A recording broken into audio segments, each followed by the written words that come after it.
All right guys, welcome back. I got an awesome video for you going over 3 of my best tips for breaking 90. I know a lot of you guys out there, they're beginning to intermediate players. You're looking to break 90 for the very first time. There's tons of golf instruction out there. There's thousands of things that you could be working on. We boil it down to the 5 most important keys in our top speed golf system, but even more boiled down than that, what is the most important thing that I can do to really combat most of the problems that I see with players that are shooting above 90 or in the hundreds. So the first thing is, almost every single player, I'd venture to say pretty much 100% of the golfers, 99% of the golfers out there that are struggling to break 90 are coming down a little steep in the downswing.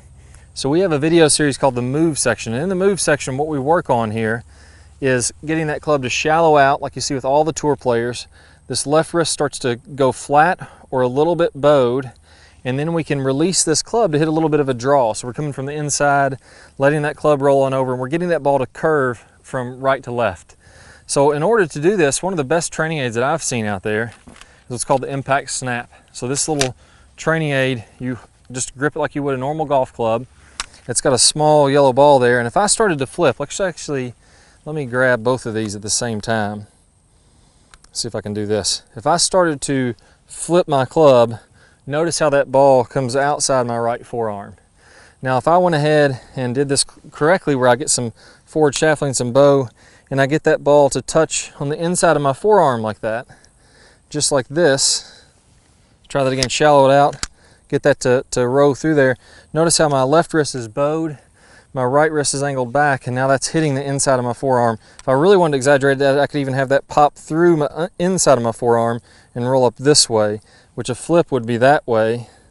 The opposite of a flip would be on the inside there. So I wanted to hit the inside of my forearm or right on the back of my forearm as I'm making this shot here. So I'd do some reps with this and then try to recreate that same feeling in your golf swing. So again, we're letting this lead wrist bow. We're letting this handle turn on down. Now you can see how I really have a lot of forward shaft lean. I'm letting that club go out in front, and I'm really rolling that over to get around the outside of the ball. So I'm really going to feel like I'm letting those hands roll around the outside of the ball to get that ball to curve from right to left. And I'm just going to go ahead and take some mini shots here, shallowing the club, left wrist bowed, and then I'm going to feel like I'm coming around and drawing this golf ball, getting a little bit of a hook as I'm doing that. Now I really got that ball to turn over from right to left. Then I'm gradually going to speed that up. Most of you out there that are having trouble breaking 90, you got that ball that's shooting up in the air. Maybe it's fading off, big slice. We got to get that ball compressed and hooking. And let's exaggerate that, get it over hooking a little bit. We can always tone that down later. But let's get the hook fast. That's a good player's problem to have. That's going to get you breaking 90, get you hitting some really good shots. If you overhook a few, that's completely fine. We can work on that a little bit later on in the game. So it's not a quick fix. It's just doing a little too much of a good thing. Go ahead and exaggerate that, and we can tone it down really, really easily. So once we've done that, the second key here is we got to get used to having some touch and feel around the greens and being able to control our distance. So this is a great one to practice just in your yard. I'm going to grab my sand wedge, and I'll lay a beach towel in the back of my yard here.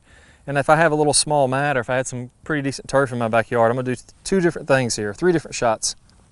Excuse me. The first one is going to be just me chipping, and I'm going to try to see if I can get this ball to bounce and roll up to the towel. You can do this at the golf course too. This is a great way to practice. But I'm just going to have a nice little easy shot, and I'm going to try to get it to roll out and get to the towel. So barely got on the towel there. That's good. Now the next shot, I'm going to try to get it to land on the towel. So I'm going a little bit harder, and I'm going to get it to actually fly onto the towel at contact. There we go, right on the middle of the towel, and then it rolled out farther. And now wherever that ball rolls out to, I'm going to try to land my third ball there. So now I'm going to go ahead and try to carry it all the way to that third ball. There we go. So went a little too far on that one, and then I just restart the process again. I'm going to land one short, get it to roll. So maybe I'm just going nice and soft, letting it roll up to the towel. Then I'm going to try to land one on the towel. As I'm doing that, a little bit longer backswing, a little bit longer coming through. I'm just controlling the distance of my swing to control my tempo. I'm keeping my tempo the same every time. You can visualize kind of swoosh, swoosh as you're coming back and through. Nice and smooth both ways. I don't want to get jerky and quick in there. and I'm getting that first one nice and soft to roll, second one to land on the towel, third one to go even farther. So I'm used to controlling my distance and getting a different feel for how long I'm going to carry those shots. And I'm keeping that same tempo every single time. I'm just controlling. I want to hit it longer, I swing a little farther back and a little bit farther through. That's all I'm going to change. Tempo is the same on every single one.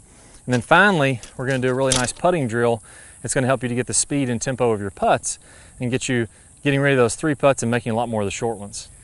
All right, guys, so when we're breaking 90, the most important thing that we have is we have to develop a lot of touch and feel around the greens. That's great. People say that all the time, but what does that mean and how do we do that? We have to make things harder.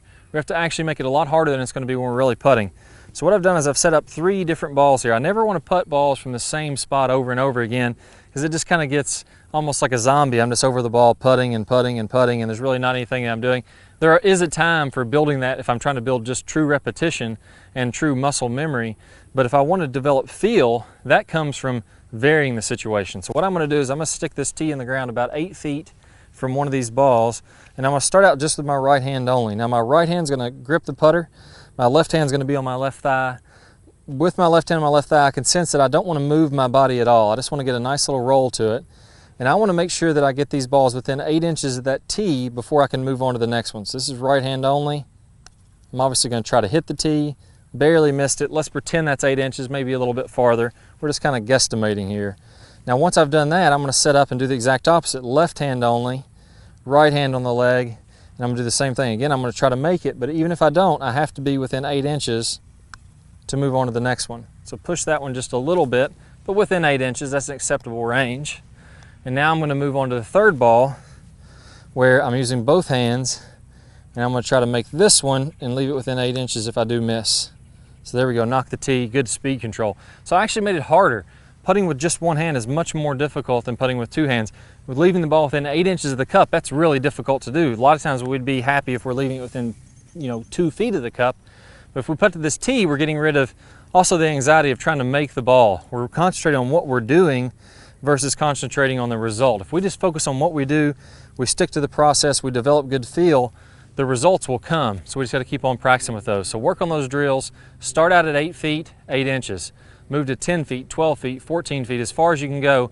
It's left hand only, right hand only, both hands at once. And they got to all 3 be in a row. We can't just do one here, miss the next one, and then go on to the third one. We have to do 3 all in a row, all 3 from different spots within 8 inches of the cup. So good luck to you guys. Develop that feel. These are tough drills. It's going to take a little bit of time, but it's going to pay dividends in your game. Good luck. All right, guys, hope y'all really enjoyed this video, but I got a great bonus for you. If we want to be really good at golf, we want to have tons of speed, have a lot of fun, really start cranking that ball, we got to have a lot of lag and then release that lag to get tons of speed. I've got my #1 lag video. I'm going to play a preview of that here in a second.